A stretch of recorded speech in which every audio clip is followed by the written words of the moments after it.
मन्नत नज़र घुमाकर सामने देखती है तो एक औरत मेन एंट्रांस पर खड़ी हुई थी, जिसकी उम्र तकरीबन 75 के करीब थी, पर दिखने में वो अपनी उम्र से काफ़ी कम लग रही थी। उन्होंने सफ़ेद रंग की बनारसी साड़ी पहनी हुई थी, जिस पर काफ़ी महीन कढ़ाई की गई थी। गले में बस एक तुलसी की माला और सादगी से पूर्ण ये थी मिथिला जी और अभिमान की माँ गंगा। नानी माँ, कहते हुए अभिमन्यु भागकर सीधा उनके गले लग जाता है और गंगा जी उसके सिर पर हल्का सा मारते हुए, पैर कौन तेरा प्यो छुएगा?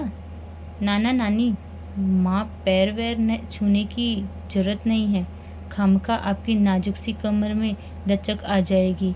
अभिमन्यु ने मुस्कुरा कर कहा। ओए खोत्या, मैं तेरी बात कर रही हूँ, गंगा जी ने के कंधे पर मारते हुए कहा।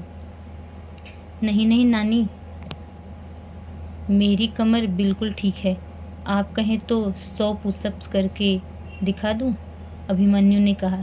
तभी किसी ने उसकी पीठ पर जोर से मारा, जिससे अभिमन्यु सीधा जाकर गंगा जी के पैरों पर गिर पड़ा और गंगा जी हंस दी।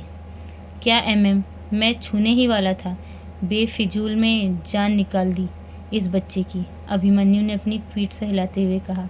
अभिमान भी झुककर मिथिला जी के पैर छुए और आशीर्वाद लेता है और गंगा जी उसे सीधा अपने गले लगा लेती हैं। कितने दिन हो गए तुझे देखे, कहते हुए गंगा जी ने नम आवाज़ से अभिमान का चेहरा अपने हाथों में थाम लिया। दरअसल अभिमान पहले गंगा जी के साथ में ही रहता था, पर फिर जब एक कार एक्सीडेंट में मिथिला जी के पति एक्सपायर हो गए, तब मिथिला जी काफ़ी अकेली पड़ गई। ऊपर से उनके सिर पर दिव्या और अभिमन्यु की अच्छी परवरिश की सारी जिम्मेदारी भी थी। बस तब से ही अभिमान अपनी दीदी के साथ उन्हें संभालने के लिए रहने लगा था। तब जहां बजाज इंडस्ट्री एक छोटी सी फैक्ट्री हुआ करती थी, आज वो देश की टॉप कंपनीज में शुमार है और इसमें सबसे बड़ा हाथ अभिमान का था। क्या माँ, कहते हुए मिथिला जी गंगा जी के आंसू पोंछती हैं। नहीं नहीं, मैं तो अपनी बहुरानी से मिलने आई हूँ, फ़ोटो में तो बड़ी सोनी लग रही थी, किधर है वो? गंगा जी ने पूछा। तभी उनकी नज़र मन्नत पर गई और वो फ़ौरन उसके पास चली गई। हाय मैं वारी जावा, कितनी प्यारी कुड़ी है, फ़ोटो से भी ज़्यादा प्यारी है। पता है, वो तेरी रुड़की वाली बुआ है ना, वो अपनी बहू का ना ऐठ दिखा रही थी मुझे। अब जब वो मेरी बहू देखेंगी तो होश उड़ जाने हैं उसके, कहते हुए गंगा जी मन्नत की बलाइयाँ लेने लगी। वहीं मन्नत जल्दी से, नहीं नहीं नानी माँ, आप गलत समझ रही हैं, मैं आपकी बहू नहीं हूँ। उसकी बात सुन गंगा जी अपनी चिन पर उंगली रख, ये क्या बोल रही है तू? बच्चे, कहीं शादी की खुशी में बावली तो ना हो गई है तू? हाय, ऐसे मामले बहुत सुने हैं मैंने, कभी कभी लोग खुशी में भी ना पगला जाते हैं। उनकी बात सुन सभी को हंसी आ रही थी। नहीं नानी माँ, मैं बिल्कुल ठीक हूँ, वो क्या है ना, आपने लड़की गलत पकड़ ली है, आपकी बहू यानी जन्नत दी वो रही उधर, कहते हुए मन्नत उनके गाल को थोड़ा सा घुमाती है तो जन्नत भी आगे आकर गंगा जी के पाँव छू लेती है। ये क्या है, सीता और गीता? गंगा जी ने आंखें फाड़े उन दोनों को देखते हुए कहा। क्या नानी माँ, अब तो चिंकी मिंकी का ज़माना है, मन्नत ने झटके से उनके पैर छूते हुए कहा।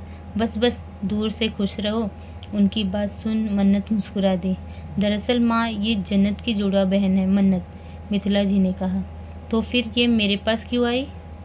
मैं कहाँ आई नानी माँ, आप ही बहुरानी बहुरानी बोलकर मेरे ऊपर चढ़ गई, मन्नत ने मासूमियत से कहा। तो गंगा जी उसे घूरती हैं। इसके बाद थोड़ी बातचीत के बाद अब बारी थी जाने की। सब लोग बाहर आ गए थे कि तभी जन्नत जोर से, मन्नत तेरी ईयरिंग कहाँ है? ये सुन मन्नत कार के मिरर में खुद को देखती है तो उसके एक कान में ईयरिंग गायब थी।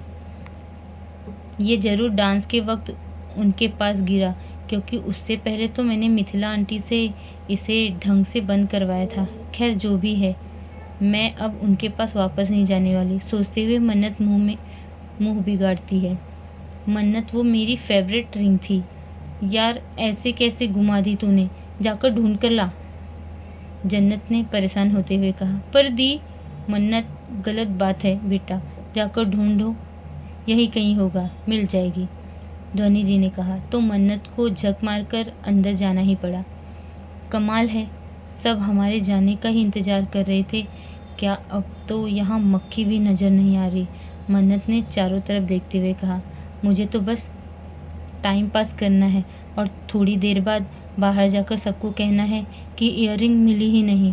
डांट तो वैसे भी पड़ती है, थोड़ी और सुन लूँगी, कहते हुए मन्नत जगह जगह घूम रही थी। वैसे मानना पड़ेगा, लोग चाहे जितने भी सड़ू हो, घर एकदम टिप टॉप बनाते हैं, कहते हुए मन्नत एक कमरे में आ जाती है जहाँ पर चारों तरफ अंधेरा था। मुझे ऐसा क्यों लग रहा है मैं यहाँ पहले भी आ चुकी हूँ, मन्नत ने आराम से बेड पर लेटते हुए कहा। तभी उसके हाथ किसी चीज़ पर पड़ता है। ये देख मन्नत हल्का सा घूमती है तो उसकी नज़र एक दुपट्टे पर जाती है जो कि उसका ही था। ये चुनरी मन्नत ने होली वाले दिन अपने कमर पर बांधी थी, पर ये यहाँ क्या कर रही है? अचानक ही कुछ सोचते हुए मन्नत की आंखें बड़ी हो गई।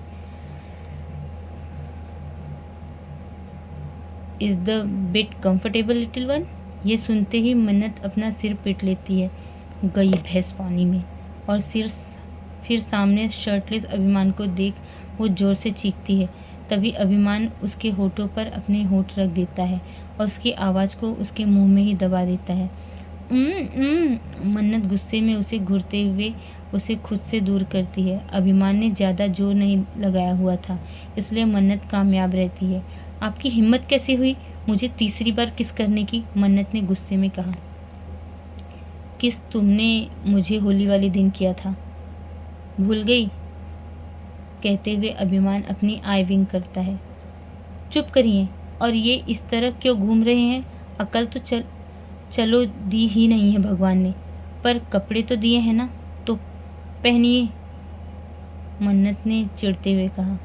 ये मेरा बेडरूम है लिटिल वन, इतनी रात को तुम मुझे यहाँ इस तरह नहीं तो क्या सिंड्रेला गाउन में एक्सपेक्ट कर रही थी? अभिमान ने उसे घूरते हुए कहा। और ये क्या कर रही है आपके पास? मन्नत ने चुनरी आगे करते हुए कहा। यह तो तुम छोड़ कर गई थी, यहाँ तो मैंने रख ली, बोलते हुए अभिमान ने उसे मन्नत के हाथ से ले लिया। क्या क्या शौक पाल रखे हैं इस आदमी ने। खैर मुझे मेरी इयररिंग ढूंढना है, कहते हुए वो अभिमान के शर्ट को देखने लगती है। इसे ढूंढ रही हो क्या? ये सुनते ही मन्नत पीछे देखती है तो अभिमान आराम से उसकी इयररिंग को हवा में उछालते हुए कैच कर रहा था। इसे मुझे दीजिए, मन्नत ने कहते हुए अभिमान से इयररिंग लेने की कोशिश की, पर अभिमान ने उसे उछालकर दूसरे हाथ में पकड़ लिया। ओहो, क्यों परेशान कर रहे हैं, दीजिए ना, कहते हुए मन्नत फिर एक बार उसे लेने जाती है कि अभिमान अपना हाथ उठा लेता है। अब कहाँ छोटी सी मन्नत और कहाँ 6 फुट का अभिमान। दुष्ट प्राणी हाइट का फ़ायदा उठा रहे हैं, मन्नत ने गुस्से में कहा। वापस दे दीजिए, मैं कह रही हूँ, वरना चीख चीख कर सबको यहीं जमा करूँगी मैं, मन्नत ने उसे घूरते हुए कहा। ट्राई करके देखो, आई स्वेयर इस बार सांसें नहीं संभाल पाओगी अपनी, अभिमान ने डेविल स्माइल करते हुए कहा। तो मन्नत का चेहरा शर्म से लाल हो गया। क्या चाहते हैं आप? मन्नत ने दांत पीसते हुए कहा। तो अभिमान ने उसे कमर से पकड़कर अपने पास खींच लिया। तभी मन्नत उसके होठों पर हाथ रख, बिल्कुल भी नहीं, इसके अलावा कुछ भी, पर ये नहीं, कहते हुए मन्नत ने हाथ हटाया। तुम इतनी जल्दी एक्साइटेड क्यों हो जाती हो लिटिल वन? मैं ऐसा कुछ भी नहीं करना चाहता, मैं बस कल तुमसे मिलना चाहता हूँ, अभिमान ने उसके हाथ को चूमते हुए कहा। क्यों मिलना है आपको?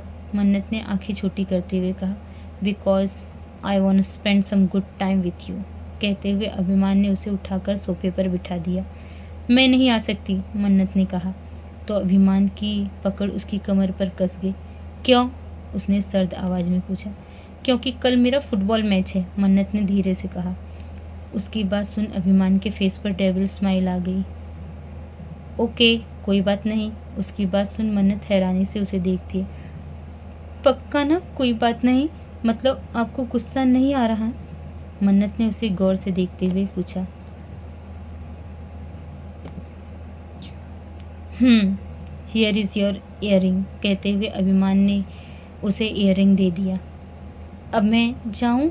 मन्नत ने उसके हाथों को देखते हुए कहा। जिन्हें उसने पकड़ रखा था। तो अभिमान ने उन्हें हटा लिया और मन्नत भागते हुए बाहर चली गई और अभिमान हंस दिया। प्लीज़ लाइक कीजिए, शेयर कीजिए और सब्सक्राइब करना मत भूलिएगा। और जो नए हैं प्लीज़ ज़रूर सब्सक्राइब कर दीजिए। Thank you very much.